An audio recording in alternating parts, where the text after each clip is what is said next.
One of the most appealing factors of Moon Knight to Oscar Isaac, who plays Moon Knight, and Ethan Hawke, who is playing the villain, was the fact that the series is largely disconnected from the MCU and the large overarching story.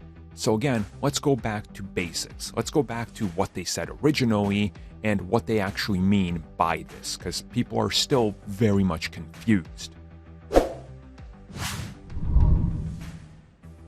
So as most of you remember, Oscar Isaac was very vocal about not wanting to work with Disney again due to everything that happened with him as Poe Dameron in the Star Wars sequels, where his character was largely useless. And I agree with that, and he was so useless, as a matter of fact, that they still haven't produced his hot toy, which I desperately need. But that's neither here nor there. So recently, we've heard multiple times that, hey, I'm Ethan Hawke, I don't like Marvel. He said that multiple times. Oscar Isaac said multiple times, guys, I'm not interested in going back to comic book films. Apocalypse was a terrible experience for me, and well, I don't want to have to go through that again. And also, they both said that it's the bigger comic book world that turned them off. You know, all these different characters, the craziness, what's going on, that the films aren't necessarily character studies. So recently, it was revealed by the director, by Oscar Isaac and Ethan Hawke, that what pulled all of them to this project was the fact that, yes, it's in the MCU, but it's disconnected from the MCU.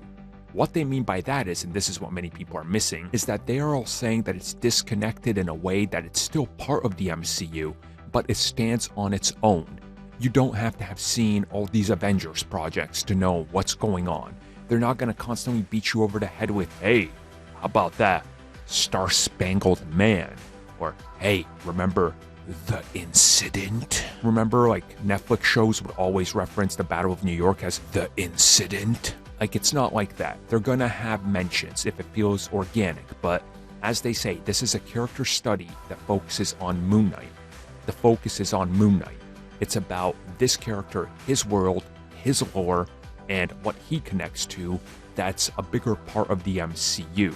So this is a standalone, disconnected story.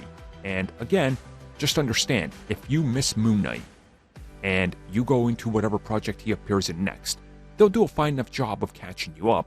But if you really want to see what the character's about, you watch a standalone project.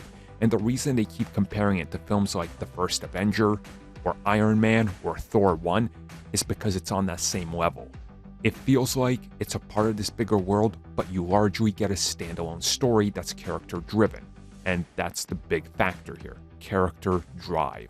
So thank you very much for watching that video, and of course, if you want more additional CBC content, you can find it on our website, where we're typically posting things that we cannot show in videos, such as leaked images from various products and sources, to various other things that we also talk about in videos. So the website is sort of our one-stop shop for everything in a more written and even more condensed format, so check that out.